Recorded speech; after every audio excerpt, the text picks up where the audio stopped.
ఈరోజు మనం ఒక కథ చెప్పుకుందాం. ఒక దట్టమైన అడవిలో ఒక పెద్ద పులి నివసించేది.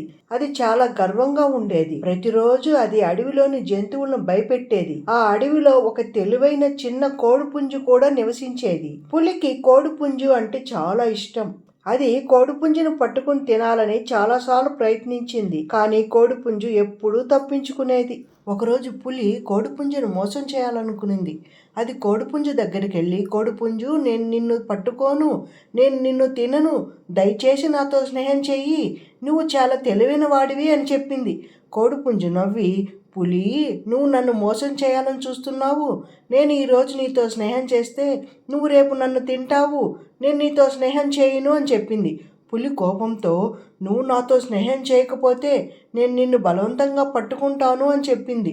కోడిపుంజు భయపడింది, కానీ త్వరగా ఆలోచించి తెలివిగా ఇలా అంది. పులి, నేను నీతో స్నేహం చేయాలంటే నువ్వు నాకు కొన్ని పనులు చేసి చూపించాలి. ఒక పని చేస్తే నేను నీతో స్నేహం చేస్తాను. మొదటి పని ఏమిటంటే నువ్వు నీ బలంతో ఒక పెద్ద పర్వతాన్ని మోయగలవా? పులి నవ్వి, నేను దానిని నా వీపు మీద మోయగలను. నా బలం ముందు పర్వతం చాలా చిన్నది అని చెప్పింది. కోడిపుంజు, సరే, నువ్వు పర్వతం మీద కూర్చుని ఒక పాట పాడగలవా అని అడిగింది.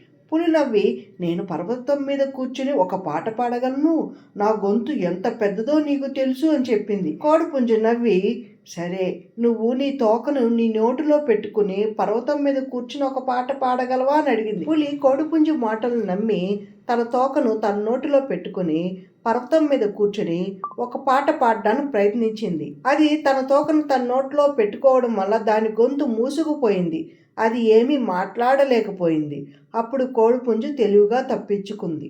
కొన్నిసార్లు తెలివి శక్తి కంటే గొప్పది. చిన్నవారైనా బలహీనులైన వారిని తక్కువ అంచనా వేయకూడదు.